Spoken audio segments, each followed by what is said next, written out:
If you think about the story, it doesn't really matter. I don't mean to be rude, but it doesn't really matter who is or who isn't Cylon. What are you?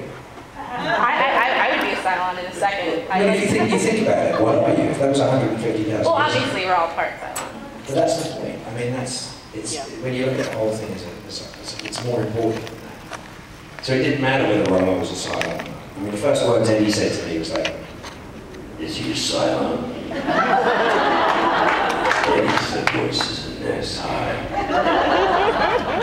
Hey, Marky, I think you're a Cylon."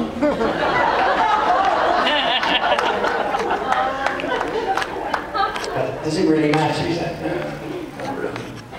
Because it doesn't matter. That's not the purpose. But I love the story. I mean, I love the story the way it is. I wouldn't want to change it. I don't think there's anything I really want to change. I don't like the dead cat or something. It doesn't make any sense. But we promised somebody the dog. We promised to put the dog back in. If you took the dead cat out, you had to take the dog out. So there was a reason why we couldn't do that. I've actually seen a cut out where we cut the entire cat stuff out. It worked. It's brilliant. It's great stuff.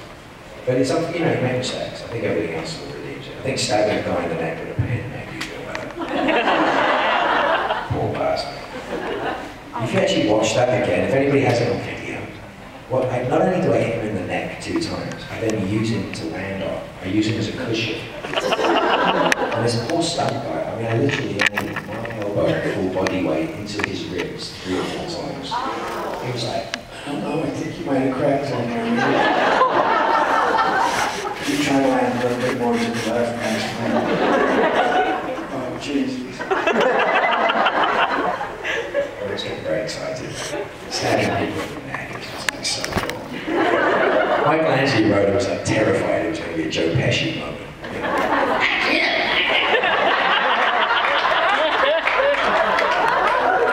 What am I, a fucking comedian? Excuse my language. There are these kids in it, put your hands on your ears.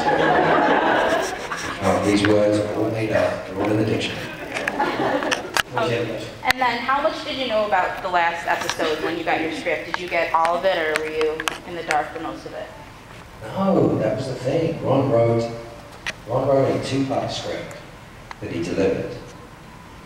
And everyone went, "Yeah, okay, off you go." And it was like, no, it's nothing. It's perfect. And actually, what happened was he wrote it, his writers were like, "It's beautiful." We were all crying. It was like, "It's perfect. It's absolutely perfect." And then, through all the chain of "it's perfect, let's go shoot it, it's perfect, let's go shoot it." Suddenly, at the end, the network went, "You're going to need 3 hours. You can't shoot this in 2 hours. It's not going to work. You have to cut stuff." So in order to preserve it, 3 hours, which is amazing. And it worked. I think it was fabulous. I mean, they changed a lot of things in editing. They moved some things around, which is fantastic. But were you not? I mean, did you love it? I loved it. Yeah. I saw it in a movie theater with a screen bigger than that wall, with everybody that made it, which is just mind-blowing. The cheering, to watch it in a cinema and see it actually be cinematic, because it's not difficult to watch on the big screen.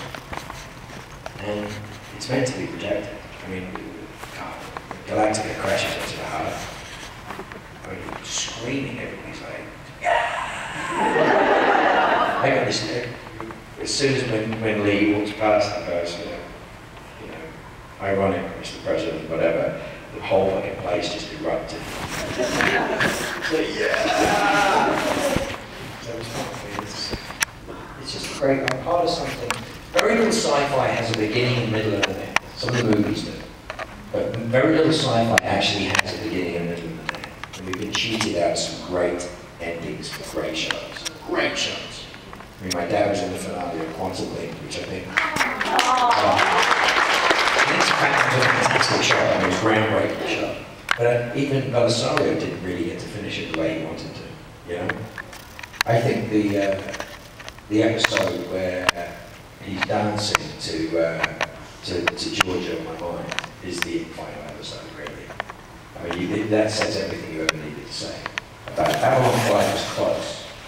It was close, but it still wasn't a perfect rounding out of what was going on. We've never had a Star Trek that We've never had a Star Trek that ended right. We've never had a Star Trek series that made any sense ending or anything, you know. We just pulled the plug on it. I mean, that's why I'm actually quite happy about the movie. I think the movie's actually a great new way to get people excited about a genre that they would never get excited about before. We need our series, we need our entertainment. But for Battlestar, there'll always be a show at the beginning, the middle, and the end, and the meaning. And I think 25 years from now, Eddie keeps saying, more people will watch this over the years than have ever watched it before.